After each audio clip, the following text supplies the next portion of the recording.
नमस्कार, देवभूमि एक्सप्रेस में आपका स्वागत है। मैं हूं आपके साथ दीपक भदौरिया। हरिद्वार में मकर संक्रांति पर्व धूमधाम से मनाया गया। कोरोना संक्रमण के चलते पुलिस प्रशासन ने गंगा स्नान पर रोक लगा दी है। हर की पौड़ी क्षेत्र में भी पुलिस बल को तैनात किया गया है। बता दें कि मकर संक्रांति के दिन लाखों श्रद्धालुओं गंगा में स्नान करने के लिए आते हैं और इस बार रोक के चलते स्नान नहीं कर पाएंगे।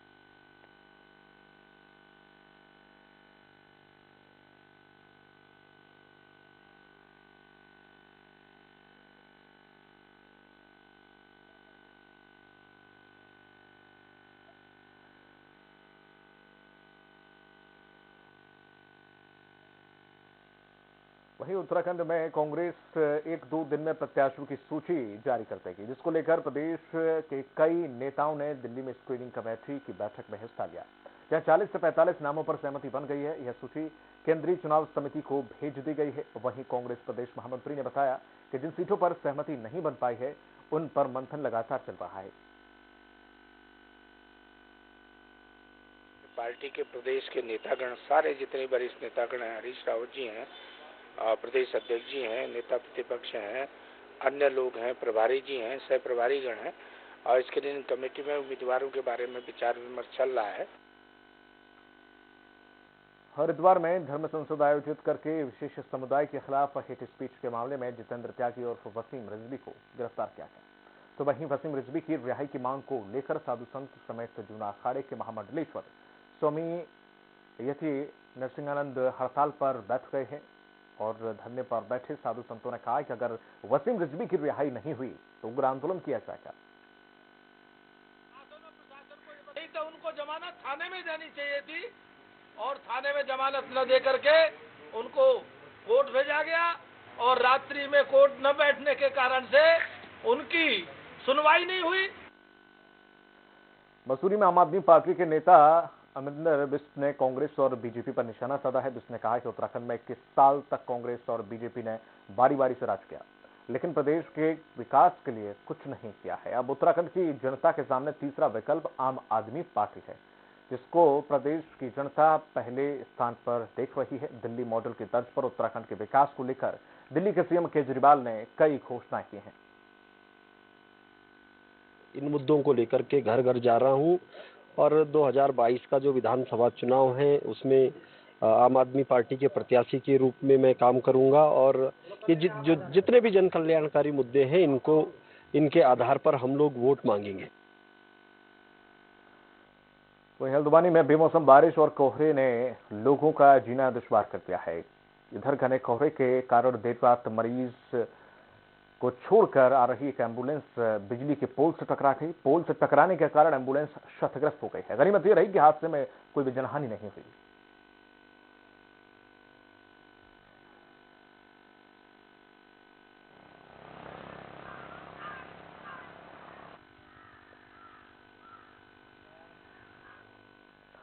वहीं उत्तराखंड विधानसभा चुनाव को लेकर चुनाव आयोग ने गाइडलाइन जारी करते हुए कहा है कि प्रत्येक प्रत्याशी अपने आपराधिक मामलों की जानकारी चुनाव आयोग को एक फॉर्म भर के देंगे और सभी उम्मीदवारों की कैंपेन पीरियड के दौरान स्थानीय समाचार पत्रों और राष्ट्रीय समाचार पत्रों में 3 बार अपने आपराधिक विवरण का व्यापक प्रचार प्रसार करना होगा, जिसकी आरओ मॉनिटरिंग की जाएगी। इलेक्शन कमीशन द्वारा publication of criminal antecedents bye candidates के लिए गाइडलाइंस निकाले गए हैं। तो हर कैंडिडेट जो है, कंटेस्टिंग कैंडिडेट जो है, वो इलेक्शन कमीशन के लिए एक पूरा फॉर्म भर के देंगे, जिसमें उनका पूरा क्रिमिनल एंटीसीडेंट्स के बारे में वो पूरा विवरण देंगे। तो राज्य निर्वाचन आयोग ने 18 नेताओं पर चुनाव न लड़ने को लेकर रोक लगा दी है। बताया गया है कि पिछले चुनाव में खर्च का ब्यौरा नहीं दिया गया था, उनके खिलाफ कार्रवाई की गई है। बता दें कि 2017 के विधानसभा चुनाव और 2019 के लोकसभा चुनाव लड़ने वाले 18 नेताओं पर रोक लगाई गई है, जिसमें राजेंद्र सिंह लोहाघाट से और राजेंद्र बिष्ट लालकुआ से, सुहेल अहमद भीमताल से समेत 18 नेता शामिल हैं।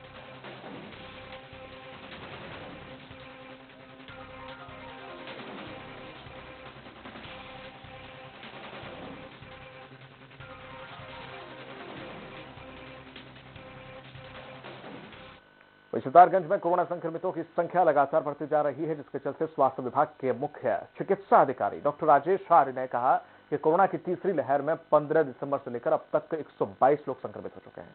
वर्तमान में 4 कंटेनमेंट जोन बनाए गए हैं। साथ ही उन्होंने क्षेत्र की जनता से मास्क लगाने और कोरोना गाइडलाइन का पालन करने की अपील की और जल्द से जल्द वैक्सीनेशन करवाने की भी अपील की।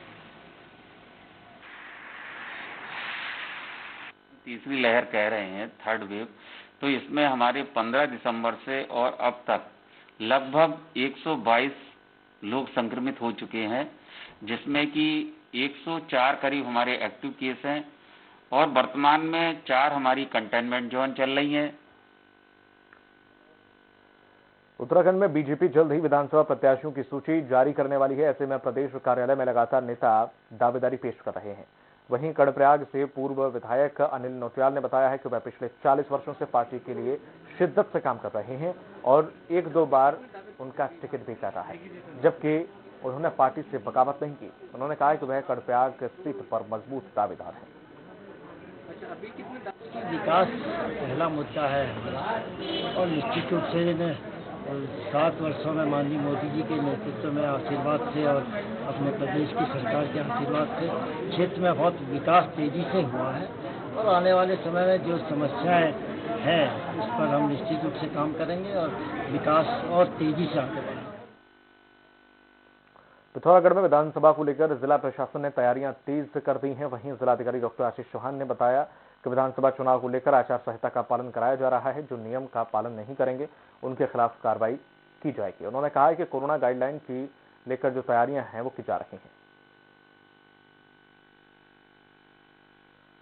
1425 हथियार जमा हो चुके हैं और 4,25,000 की आपकी रकम बरामद की गई और शराब की भी लगातार हमारे सीजर हो रहे हैं। कोविड अप्रोप्रिएट बिहेवियर को हम लोग इंश्योर करवा रहे हैं। हरिद्वार में इस साल की मकर संक्रांति पर्व पर स्नान करने पर रोक लगाई गई है। बताया गया है कि कोरोना वायरस के मामले लगातार बढ़ रहे हैं। कोरोना वायरस से बचाव के लिए स्नान पर रोक लगाई गई है। मकर संक्रांति पर्व पर हर की पौड़ी और आसपास के तमाम घाटों पर स्थानीय और बाहरी श्रद्धालुओं के प्रवेश पर भी रोक रहेगी। प्रचारित प्रसारित की गई थी कि इस बार मकर संक्रांति का जो त्यौहार है उसको हम हर की पैड़ी में जैसे अमूमन मनाया करते हैं वो मनाने पे प्रतिबंध लगा था कोविड प्रोटोकॉल को देखते हुए। तो ये हमारे लिए एक चैलेंज था।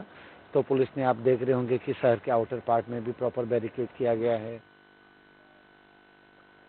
उत्तराखंड में विधानसभा चुनाव को लेकर लागू आचार संहिता और धारा 144 का पालन कराने के लिए पुलिस प्रशासन अलर्ट है। सितारगंज में पुलिस उप अधीक्षक के नेतृत्व में पुलिस बल, पैरामिलिट्री फोर्स और एसएसबी ने फ्लैग मार्च किया और यह मार्च नकुलिया चौक से महाराणा प्रताप चौक, मीना बाजार, पंडरी, वीरेंद्र नगर, गोठा गांव क्षेत्र में किया गया। साथ ही लोगों से आचार संहिता का पालन और शांति व्यवस्था बनाए रखने की अपील की गई। साथ ही पुलिस का सहयोग करने और कोरोना गाइडलाइन का पालन करने के लिए निर्देशित किया गया।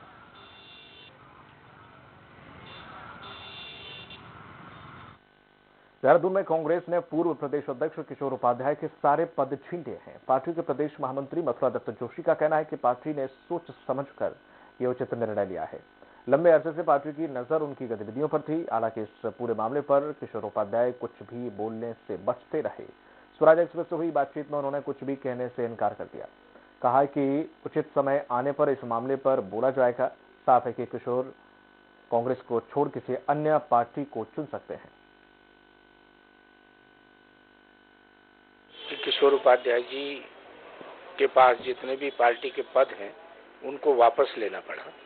ये निर्णय पार्टी के लिए निश्चित रूप से पार्टी के ने जो उचित समझा उसका निर्णय लिया है।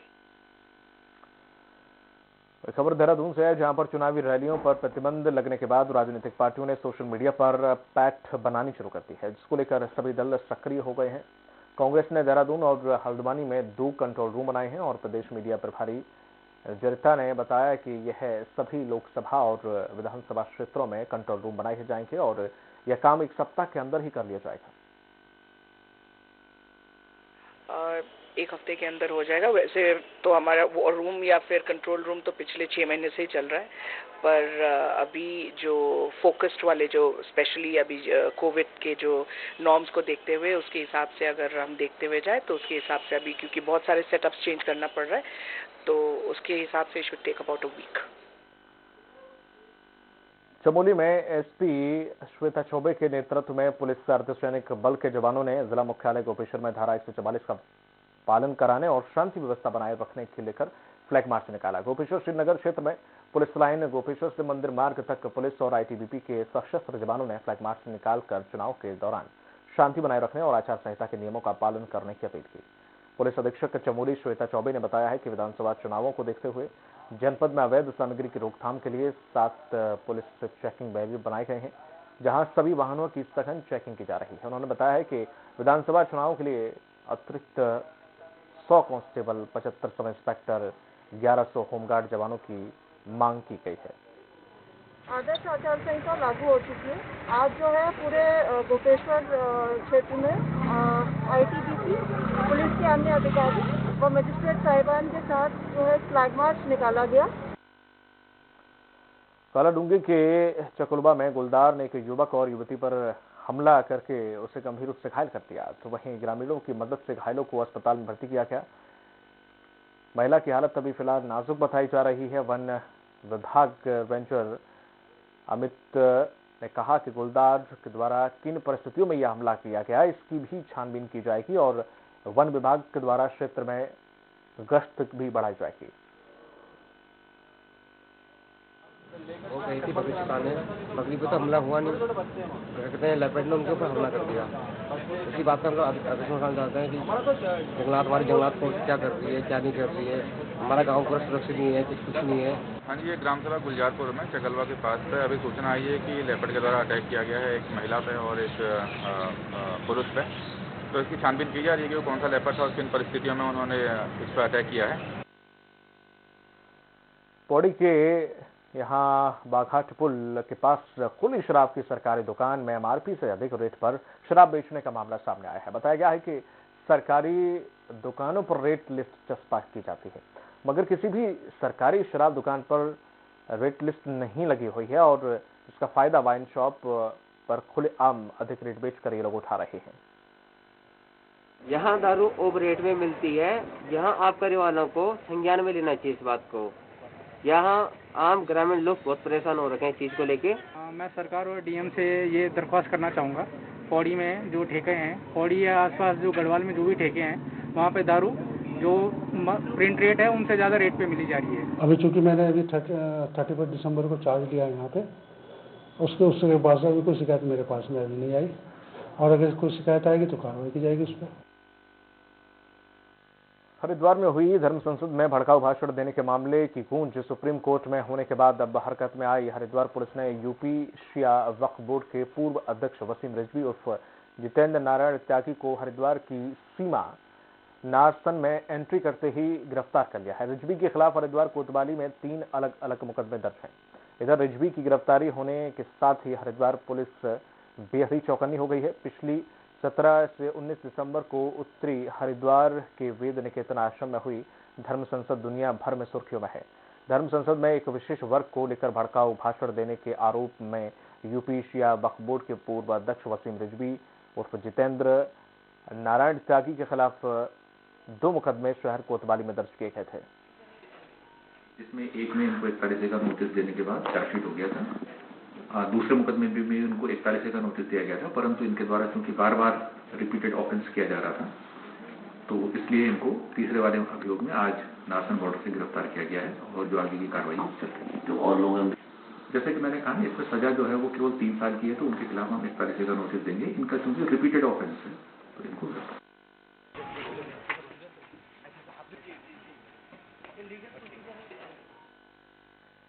हरिद्वार के देवभूमि हॉस्पिटल में ब्लड डोनेशन कैंप का आयोजन किया गया है, जिसमें मां गंगे ब्लड बैंक ने आयोजित इस कैंप में बड़ी संख्या में लोगों ने ब्लड डोनेट किया। साथ ही हॉस्पिटल के चेयरमैन डॉक्टर सुशील कुमार समेत देवभूमि हॉस्पिटल के अन्य स्टाफ ने भी ब्लड डोनेट किया। वहीं डॉक्टर सुशील शर्मा ने बताया कि जिस तरह से कोरोना की संभावित तीसरी लहर की आशंका जताई जा रही है और कोरोना के मामले बढ़ रहे हैं, उसे देखते हुए ही ब्लड डोनेशन कैंप का आयोजन किया गया।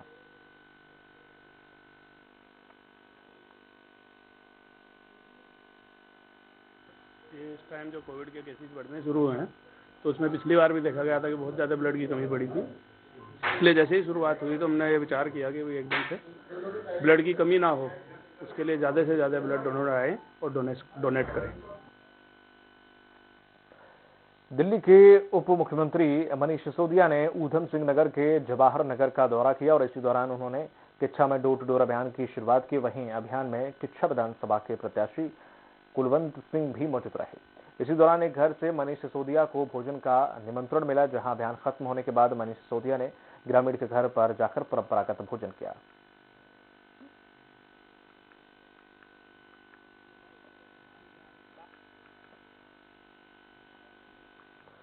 उत्तराखंड में आम आदमी पार्टी के सैन्य प्रकोष्ठ का कुनबे जो लगातार बढ़ता जा रहा है और देहरादून में कर्नल कोटनाल के नेतृत्व में आम आदमी पार्टी ने 70 विधानसभा में भूतपूर्व सैनिक प्रकोष्ठ का गठन किया है।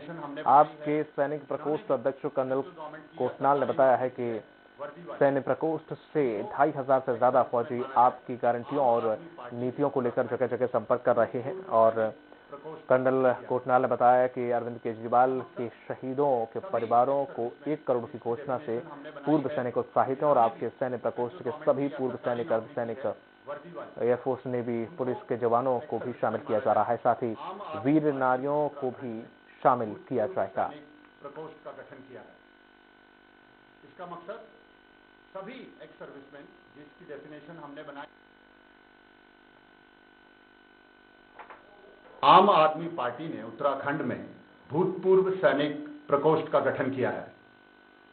इसका मकसद सभी एक्स सर्विसमैन, जिसकी डेफिनेशन हमने बनाई है कि जिन्होंने भी सेंट्रल गवर्नमेंट की या सरकारी नौकरी की है वर्दी वाली, उनको एक्स सर्विसमैन माना जाएगा। लैंसडाउन से बीजेपी विधायक दिलीप सिंह रावत ने अपने एक बयान में कहा है कि कांग्रेस में जाने की अटकलों को पूरी तरह से खारिज कर दिया है। उन्होंने कहा कि वह एक गौर हिंदूवादी नेता हैं और उनको यदि भाजपा कोई भी जिम्मेदारी सौंपती है तो वो उसका पूरी तरह से निर्वहन करेंगे। साथ ही उन्होंने साफ कर दिया है कि वह 2 बार के विधायक हैं और तीसरी बार भी पार्टी से टिकट की अपेक्षा रखते हैं। उन्होंने कहा कि लैंसडाउन विधायक होने के नाते स्थानीय जनता की आवाज उठाई है। दिलीप ने बताया है कि उनका यह दायित्व भी बन जाता है। जो अभी हमारी पार्टी की प्राथमिक सदस्यता तक नहीं है, उनके बारे में चर्चा करना मैं उचित नहीं समझता। और जहां तक मुझे पता है कि मेरी पार्टी ने जो भी मुझे जिम्मेदारी देंगे उसको मैं पूरी तरह से निभाऊं। खबर देहरादून से है। प्रदेश में धामी सरकार को दोहरा झटका लगा है। दरअसल पिछले दिनों सरकार के द्वारा 4600 ग्रेड पे की मांग को न मानने पर पुलिस के परिजनों ने भाजपा सरकार से खफा होकर कांग्रेस को समर्थन देने का निर्णय लिया। इसी तरह सफाई कर्मियों ने भी कांग्रेस को समर्थन देने का ऐलान कर दिया है। अखिल भारतीय सफाई कर्मचारी ट्रेड यूनियन ने भाजपा पर उपेक्षा का आरोप लगाया। 2 जनवरी को मुख्यमंत्री आवास का घेराव किया, घेराव करके पुतला दहन किया। सरकार का पुतला फूकने के बाद जितने भी लोग हमारी यूनियन से जुड़े हुए हजारों की संख्या में भारतीय जनता पार्टी से जुड़ाव रखते थे, सबने अपना त्याग पत्र दिया, इस्तीफा दिया। खबर देहरादून से है, जहां पर सीएम पुष्कर सिंह धामी केंद्र सरकार की योजनाओं को लेकर आम जनता से लगातार संपर्क में है, जिसे लेकर पूर्व सीएम हरीश रावत ने पलटवार किया।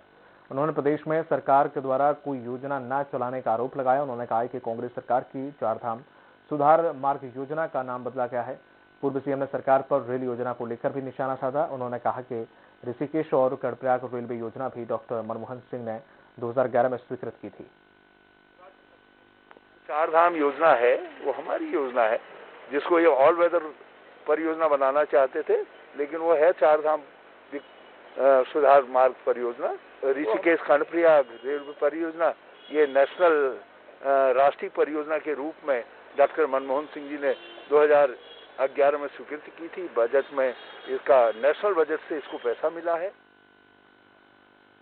देहरादून में बीजेपी के भीतर टिकट बंटवारे के बाद बड़ी बगावत देखने को मिल सकती है। इसके संकेत पूर्व सीएम हरीश रावत ने एक बयान में दिया था कि भाजपा बड़ी भगदड़ देखने मिलेगी और यहां पर अब कांग्रेस छोड़कर बीजेपी में शामिल हुए पूर्व विधायक शैला रानी रावत ने कहा कि यदि उनको बीजेपी टिकट नहीं देगी तो वो आने वाले 10 से 15 दिनों में कोई बड़ा फैसला ले सकती है। उन्होंने कहा कि पार्टी उनके साथ न्याय करेगी, उन्हें केदारनाथ विधानसभा सीट से चुनावी मैदान में उतारेगी। आने और जाने के लिए नहीं हूँ, मैं अपने क्षेत्र के विकास के लिए हूँ। मोदी जी की वजह से मैं गई थी और ये आने वाला समय बताएगा 5-10 दिन में कि हम क्या निर्णय लेंगे। और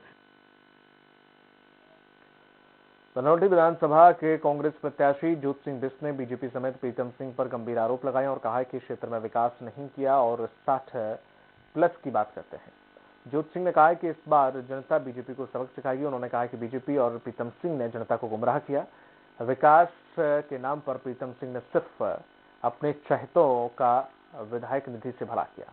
दे दो, बहुत है, एक अच्छा मोबाइल। ये समझते रहे कि साहब हम अपना वोट बैंक रिटेन कर लेंगे, तो आज जनता उनको इसलिए खोज रही है कि आओ तो सही वोट मांगने, फिर हम तुमसे सवाल पूछेंगे और तुम्हारे पास जब जवाब नहीं होगा तो तब हम तुमको यहाँ से फिर खाली झोली के साथ भेजेंगे।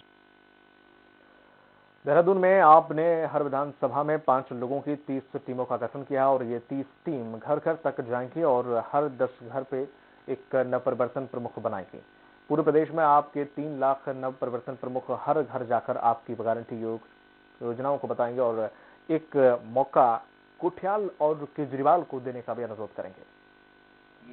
इस कैंपेन के अंतर्गत हल्द्वानी विधानसभा चुनाव की तैयारियां जोरों पर हैं और सभी स्थानीय पार्टियां प्रत्याशियों के नामों के ऐलान का इंतजार कर रही हैं। खास बात यह है कि इस बार चुनाव में प्रचार वर्चुअल मोड पर होना है और 5-5 लोगों की टोलियां बनाकर डोर टू डोर कैंपेनिंग कर सकेंगे। भाजपा जहां बूथ लेवल पर मजबूती के साथ खड़ी है, वहीं कांग्रेस के पास कार्यकर्ताओं की फौज है। भाजपा के प्रदेश महामंत्री ने बताया है कि बीजेपी बूथ मैनेजमेंट के आधार पर 2022 का चुनाव में जीत हासिल करने वाली है। हमारे पास 5-5 टोली, 5-5 कार्यकर्ता की टोली, बूथ पर एक नहीं, ये 10-10 टोलियां भी हम निकाल सकते हैं। इतनी आज भाजपा के पास कार्यकर्ता टोली है और मैं पूर्ण विश्वास के साथ कह सकता हूं कि हम कार्यकर्ता की बदौलत भारतीय जनता पार्टी अपनी बूथ मैनेजमेंट के आधार पर हम इस चुनाव में फिर से कमल खिलाएंगे, भाजपा की सरकार बनाएंगे। हमने बूथ कमेटियों का गठन किया है, बूथ वाइज हमारे सब कुछ तैयारियां हो चुकी हैं और 5-5 आदमी अगर वर्चुअली, पहले भी लोग जो है डोर टू डोर कैंपेन किया करते थे और कांग्रेस हमेशा डोर टू डोर में आगे रही है, इसलिए इसमें कोई परेशानी नहीं है। लेकिन चिंता का विषय यह है कि वर्चुअल जो कह रहे हैं, ये वर्चुअल में पहाड़ों में इंटरनेट की बहुत बड़ी समस्या है। सितारगंज चुनाव निर्वाचन अधिकारी ने साफ तौर पर प्रत्याशियों को हिदायत दे दी है और कहा है कि सभी लोग चुनावी गाइडलाइन का पालन करें वरना कार्रवाई की जाएगी। निर्वाचन अधिकारी ने कहा है कि किसी भी पार्टी के सिर्फ 5 लोग ही डोर टू डोर जा सकेंगे। इसी के साथ कितने बैनर पोस्टर छपवाए गए हैं और कहां, इसकी भी जानकारी देनी होगी। प्रत्याशी नामांकन करने के लिए अपने साथ 2 से अधिक व्यक्तियों को नहीं ले जा सकते हैं।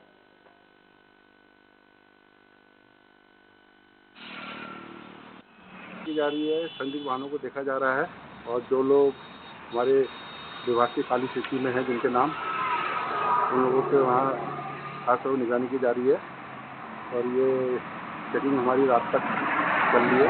सुबह 4 बजे के बाद भी हम लोग